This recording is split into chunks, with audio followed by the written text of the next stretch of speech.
building things, breaking things, and putting things back together. As soon as I saw this, I knew this is the sport for a guy like me.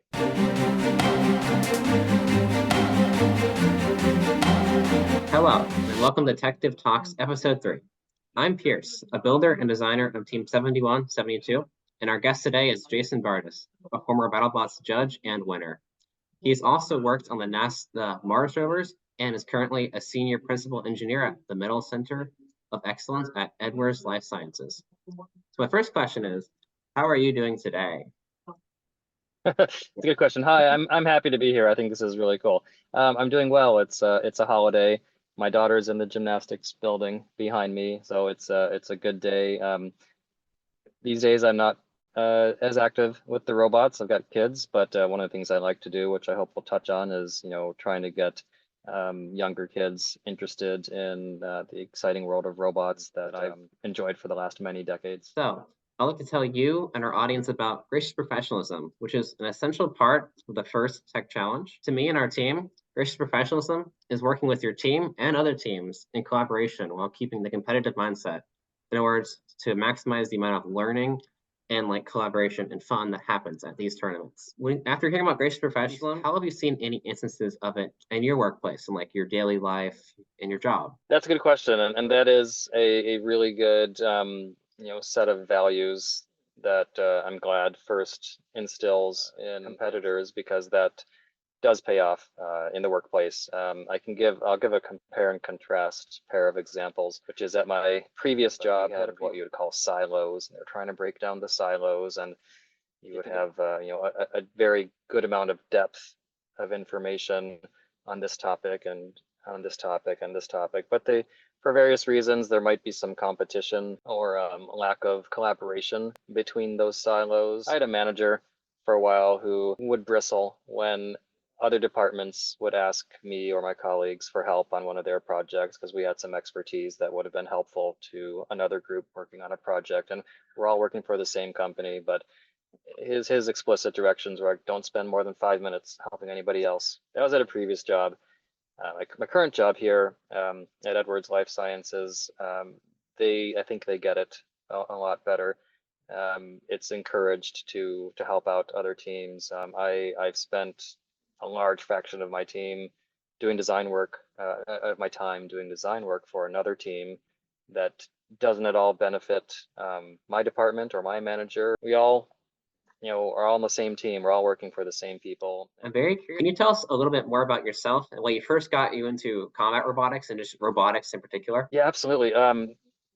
I growing up as a kid, I liked a lot of mechanical hands-on toys, which would be Lego, Erector set, Hot Wheels cars, slot cars, remote control cars, building models. Back then, the model was snip it off of an injection molded tree and use the nasty, probably carcinogenic glue and paint to put it together. We had a chemistry set, we had a railroad set, wooden blocks, all these building toys. And then as a kid, I would enjoy doing that, but then also try to combine them. What happens if you combine the Hot Wheels with the slot cars, and what if you combine models with this other toy? So I liked looking for ways to build and to find new ways to combine different building and hands-on toys and systems. And then so I kind of had an affinity for that, and because of that, I think that's why I got into mechanical engineering in college. I had it narrowed down to civil engineering and mechanical engineering, but I like things that move. Back then I liked cars quite a bit when I was growing up. Cars are cooler than buildings to me. So I pursued mechanical engineering, and then it was really cars that got me interested in engineering. So and robots are in a way car-like, a lot of the box on wheels I talked about earlier. And then it was robots were always cool. I had whatever toy robots as a kid, nothing very sophisticated back then. And then it was back when Wired magazine was a pretty new publication, before it got too pretentious. It was only a little pretentious back then. I saw a one-page ad for Robot Wars 1994, And I remember vividly, there was a man in the background I can picture. He kind of had the Einstein hair and goggles and a white lab coat and holding a remote control like for a hobby model airplane. And in the foreground, right up front there, it was either an RC monster truck or an RC tank, but the body was lifted off and a chainsaw was screwed onto it. So there was this front and center chainsaw on a vehicle, and back behind was the guy with the remote. And it was for the first annual Robot Wars event that was put on by Mark Thorpe, who used to be a model maker for Industrial Light and Magic. He worked on Empire Strikes Back and other big Lucasfilm and other films doing effects. And he had this idea of marrying, you know, performance art slash gladiator combat where nobody gets hurt. So the second I saw that, I said, this combines all the things I liked to do, you know, as a child: building things, breaking things, and putting things back together, and fixing things, and combining things to make new things. And as soon as I saw this, I knew this is the sport for a guy like me. Yes, because it also like even combines your love of combining multiple systems together. Because like I'm assuming when you build like a BattleBot, it's not all from like one vendor. You have to take materials from this one place, use like the drills for your driving, and then just combining multiple different inspirations together into one robot that functions. Absolutely. Back again in the olden days, in the mid 90s, nobody knew what they were doing. The only people who knew what they were doing were the people who had been doing movie effects, and those people knew how to use good radio systems. You know, they liked Futaba, and they knew how to hook up servos, and they knew how to hook up motors, and they knew what speed controllers were. And that group of people were drawn to Robot Wars and early BattleBots, and there was the ones who excelled at it. And the rest of us had no idea what we were doing. You know, there are people who are using garage door openers for remote controls. It was primitive. It was ridiculous. I think there was effectively no internet, or not much, in the mid 90s, and we all made it up as we went along, except for a core group of people. Like, they understood machining and they understood materials, and they knew how to screw stuff together, and we were just faking it for the first many years. Nowadays, there are lots of kits, so the entry is much easier now, but back then we were just making it up as we went. Yeah. I guess I haven't thought about that. That people who would work on movies could use like the servos they use in the actual combat robots. So, Yeah, those guys were the best. They're yeah. the best competitors for the first many years. Yeah. What was your most memorable moment, good or bad, in a BattleBots competition? And I'll say what I think was the coolest moment that I witnessed, which was the first BattleBots was 1999 at the Cal State University Long Beach Pyramid. And there was this wonderful moment where there was a robot called Razor from the UK that had a hydraulic pincher, like a beak. It was slow and incredibly strong and serrated, and it was very animal-like, and it was one of the few robots that could really crush and pinch and get through the sheet metal. And that, I think, that was not a part of the coolest part of BattleBots history, but I think the easy thing to say is, like, my first time I won a giant nut, I was shocked, because my approach was to try to do something memorable and cute, and I did not at all expect to win based on my previous track record, but everything fell into place. And sort of on the flip side, at that same Long Beach event, I had my first Dr. Inferno, which I made as a joke. It's only 17 pounds. It was made of that plastic Tomy Omnibot shell with window lift motors in, and some plastic wheels with vacuum cleaner belts. I was making stuff up, you know, as you can tell. And that one, it was just a brittle plastic structure, so it got shredded into you know, spaghetti of disemboweled wires and discombobulated plastic. And I thought that was just fantastic. We didn't mind getting our things torn apart if it was spectacular. If you're gonna go out like that instead of with a whimper. During your time, when you saw the Robot Rumble, was that like during your time as a judge or as a participant? You know, everybody who was there loved doing this, so we watched as many fights as we could. Can you tell us about the process of designing Dr. Inferno Jr. and what it takes to make such a successful bot? Whether or not you're trying or it's just coincidence. Yeah. Yeah, okay. My first few robots, I didn't know CAD. I could operate manual lathe and milling equipment and other manual equipment. I had not didn't have access to or knowledge of CNC equipment. I was a graduate student at UC Santa Barbara, and I took the undergraduate machine shop class, which involved making a magnifying glass. You had a turned part, a milled part. We cut some threads. We did some brazing. We polished the lens. So there was a class we took that introduced you to most of the basic equipment in the machine shop. And then I liked it so much, and Robot Wars and BattleBots started up. So I became a teaching assistant for that class, and I taught it to some of the undergrads a few times. And then um, we had a student shop and a professional shop, and the professional shop would make the proper precision parts for the research labs. And the student shop, the machines were a bit beat up, and that's where the students would build their intercollegiate cars and airplanes and boats and whatnot. So they ended up giving me keys to the machine shop to be an after hours supervisor on evenings and weekends because I wanted to build robots, and the guys who are working their 9 to 5 did not want to come in and also be an after hours supervisor for the undergraduates building their programs. So I had keys to the machine shop, and the machine shop had a pretty good scrap room. And back then it was really a matter of scrounging.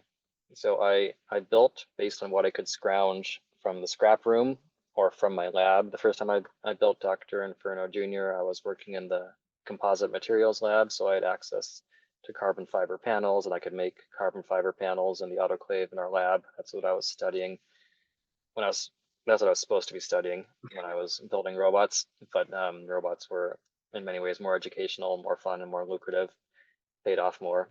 Um, so it was found stuff coming together. I went to a swap meet. I found the Tomy Omnibot white plastic toy from the 80s. It was a butler robot with a cassette player in the chest, and you could drive him around remote control. And he had cup holders on his arms to bring you your coffee in the morning, and or play AM radio or whatever frivolous, useless tasks he was designed for. So I said, this would be cool. I got to put it on a base. Harbor Freight was a relatively new, at least new to me, store, and that's where you could find the cheapest power drills in town. 1999 gets you a full cordless power drill with 2 batteries and the case and everything. So I got a lot of those. I could have spares.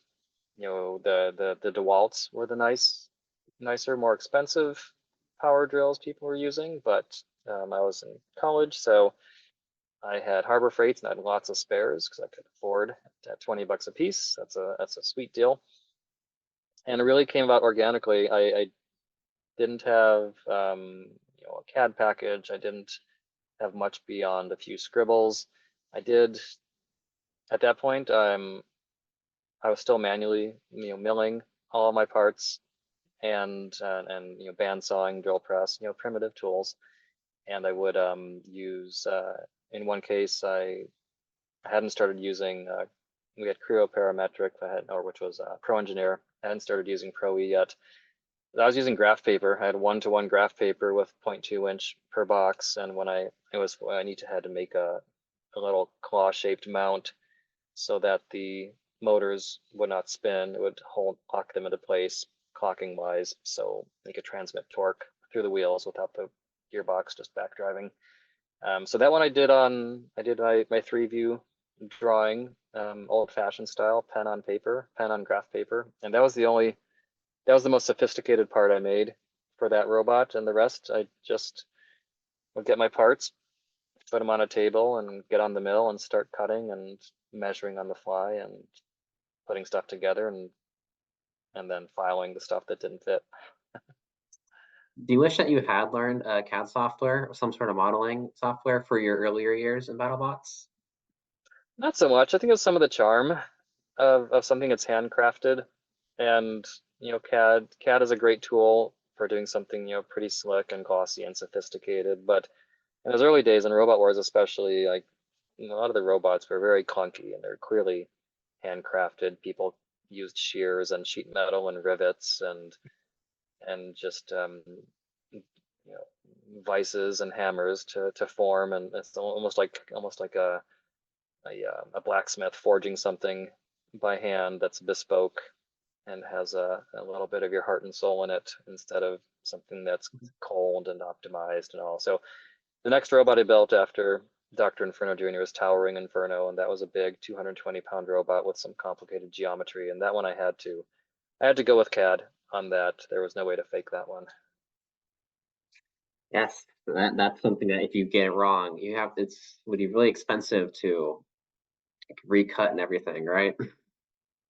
Yeah, for me, I mean, I felt like a little bit like a yokel my first time using CAD, and PTC, the Parametric Technologies Corporation, was a sponsor of BattleBots, and they were promoting it. They gave me a laptop, a hand-me-down used laptop with the CAD software on it, and then I used it to design Towering Inferno, and I think they gave me a little interview to put some blurb on their website, and what I said was kind of naive in retrospect, which was like, I modeled everything and everything lined up right, and then I had all the parts cut, and everything went together, which is kind of obvious to anybody who's been using CAD, but to me that was a bit of a revelation. Like everything screwed together, and I didn't have to file or use a mallet, and for me that was the light bulb moment. Like, wow, this is amazing. But I'm sure a lot of people read that and like wondered like who's who's this kid who's impressed about something that's not all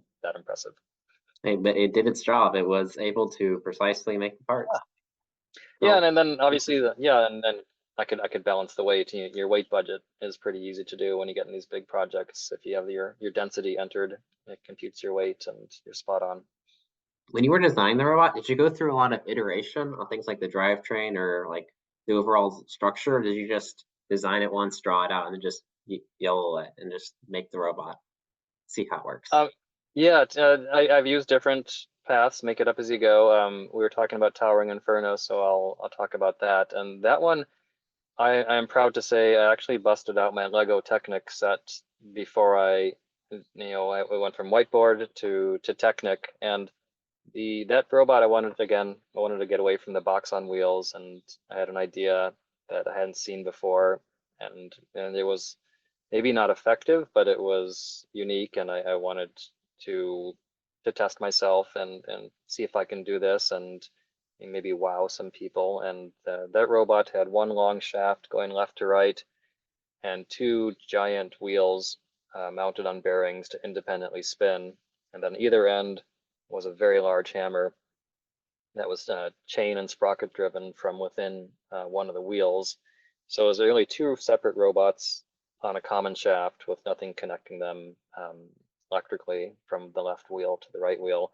And it worked via reaction force. So if I'll try to do this, if the hammer pushed down that way against the ground's not going to move. So the wheel would roll off in the opposite direction with the arm dragging behind it. And then you would drive up to another robot and instantly reverse. So you got all this momentum going over the wheels, and the hammer's behind, and whack the hammer forward. So it's this two-armed whacking thing. My first name for it was temper tantrum. Looked like a kid having a fit on the floor was the idea, just spazzing out with the hammers.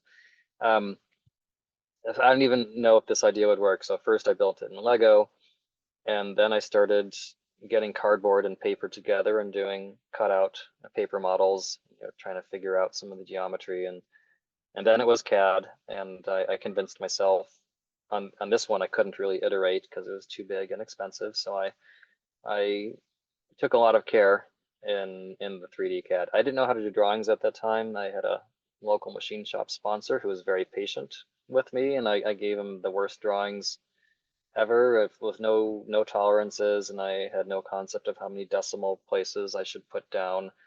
But they were good sports, and people were excited to get into BattleBots. It was not difficult to find sponsors. Like, BattleBots, yeah, I'll help out. What can I do? So they helped me ground my 3D design into reality and cut the parts based on what they figured all the tolerances should be. So I appreciated that. Yeah, I've heard that being an issue with like machine shops where people would send in like their CAD files, but then it would like default to like a really small like 0.0001% tolerance. So they would have to either like question the engineer and say, hey, did you really intend this? Or they would have to just use really precise methods of cutting the plates when in reality it was overkill for what it was needed. Yeah, tolerancing is an art, and I subscribe to this concept that the 3D design is only maybe 80% of the design, and then when it comes time to make the two-dimensional drawings, or if you're doing DFM, design for manufacture, doing it the more modern way, you have to think about the fit of every part to every part and the tolerance. And every tight tolerance you put on any feature is going to take time and money. So you make them loose where you can, and make every tolerance just only as tight as it needs to be. And that just comes with experience. You figure that out after you do it a lot and mess up a lot.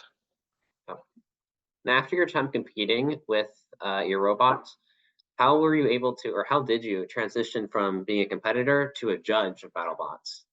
And like, how did that change Um, your perspective? yeah, that was great. I was so happy and delighted to be a judge. BattleBots had their last show on Comedy Central, I think 2001, and then it wasn't until I believe 2015 that ABC picked them up, and they gave me a call. They called lots of the old competitors, and said, I think they said, like, we're having an event in 6 weeks or 3 weeks or something untenable. And I said, I can't build a robot that fast. I have no resources, no time. I think I just had my first child, so that wasn't going to happen. I wasn't very nimble, and I was way out of practice. But they asked me a couple times to be a judge, and I remember sadly, one of the times, I think maybe it was the 2000, I don't know, 2017 event, where I had just started a new job, and I remember traditionally in my interviews, ever since the last 20 odd years, I've BattleBots on my resume, and and whenever I'm being interviewed, the interviewer always wants to know about BattleBots. That's a big plus. It's gotten me very far and proven to help my career immensely. Except for this one time where the guy who was interviewing me, my manager, said, "BattleBots, what's that? Is that a military something?" I said, "No, it's this show where we build robots that fight." So he didn't get it. It was he didn't have any interest in it. He wasn't impressed. He'd never heard of it. So my first week working there was when BattleBots called me, like, kind of last minute, and said, "Do you want to judge?"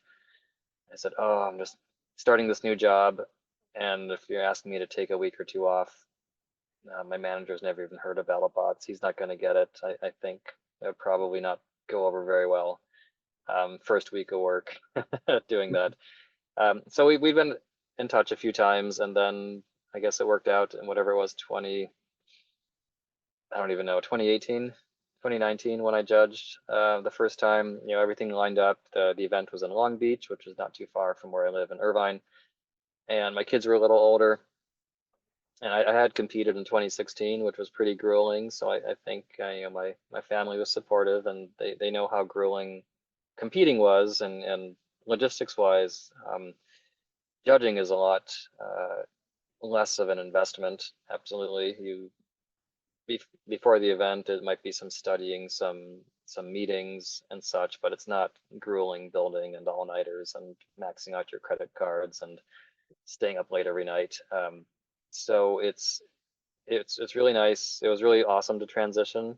I was grateful for it, and so the year, I think this is the year I started, we had 3 judges, Derek, Lisa, and I judged the entire event. We were there the whole time, and we all have history going back to the mid to late 90s, decades of experience. So the competitors were quite grateful and said, "Oh, good, like we got you guys. You guys know what you're talking about.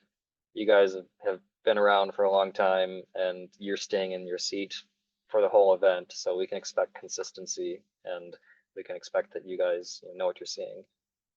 So it felt good. It was a great gig. I loved it, and there was also gratitude shown for me and my 2 colleagues, so that made it great. Was there any teams that you saw competing that you thought like mimicked like how you were when you were competing, either in like robot design, play style, or just like interactions with other teams? It's pretty neat. I guess it takes all types of people. I don't know if I would say I'd saw, you know, 30-year-old Jason in some other team there, but it was neat to see, some people were students the way I was when I was starting, and and I think these days, and the reliability and sophistication has improved considerably, and they also make sure that there's a variety of types of robots. So I think that the competitors I judged were almost entirely considerably more impressive than I was when I was in their shoes. And after judging BattleBots for a time, how did it feel like organizing the Edwards Life Science mini competition you have to do? That was so much fun. So I and one of my colleagues at work came up with Edwards bots. I pitched the idea.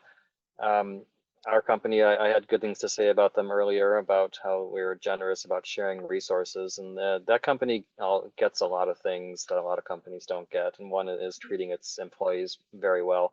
And so we came up with a budget. They throw a few $1,000s at us to get 8 to 12 1-pound robot kits. It's a screw together kit. We opened this competition up to not just engineers, but anybody, marketing, packaging people, anybody can join. We don't have an application process. We do like the competitors to tell us what they're doing. It's just we can guide them and keep them on track, but we're not cutting out any people who wish they could play but don't. So it's another corporate buzzword is team building, and I'm a little hesitant to call it team building, but um, people love it. A lot of people have the recognition of BattleBots. So we took the fun of that and we made it smaller and cheaper and safer. We don't permit any crazy weapons of any sort. Robot kits come with a servo-driven lifter, and some robots go a little beyond that, but not too much. No spinners or anything too dangerous. Partly because we have, instead of I call it a battle table, like battle box is trademarked. So we don't have a box, we have a table, and I have some 3-4 inch, looks like a hockey walls going around it with some dropouts. So it's really more of a sumo. Push the other robot over the wall or drop it through the breaks in the walls to knock it out. And what's fun is the different departments have friendly rivalries, and they like to talk smack to each other and tease each other. So we put together a bracket and we have an event. And when you have little robots like that, we can run through 20 odd matches in 2 hours because the robots almost never break. They fall, and we have anti-fatigue mats on the floor where the robots drop out, and no robots are getting torn apart. And we buy them a handful of batteries so they can swap batteries instead of waiting for a recharge. And people just have a grand time, and they get to fight and turn around and fight again. And some of the robots have returned. We've had 3 of them so far. We have our next one I think in November. Got to start planning for that. But it's a great way to bring this big idea of robot competition and really make it manageable and affordable and efficient.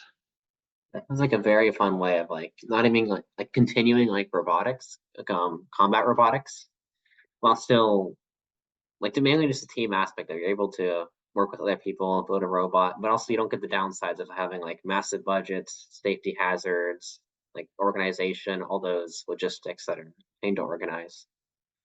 And insurance. We don't have to buy insurance. The real events have Oh, insurance. You need to be insured.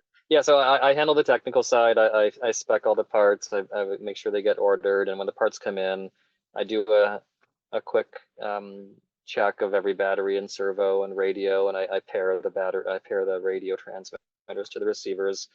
I want every team to show up to be handed a working kit of working parts because some of them struggle, and I don't want them to struggle because they got very unlucky and this servo just happened to be bad from the factory. So I check all the parts for them beforehand. So I take care of that, and my partner Kristen is well networked with the whole company. So she takes care of the facilities and reserving the room. And if we get a happy hour, takes care of snacks and the audio video people. So she makes all that stuff happen. I make the technical happen. So we complement each other pretty well there. Yes, sounds like a great team. All right, that is a wrap for today's episode. Stay tuned for future episodes of TechDiff Talks. And to learn more about FIRST, visit firstinspires.org, and the link will be in the description. Sure, I worked on 2 Mars missions, the Phoenix, which is a lander, and then the Curiosity rover.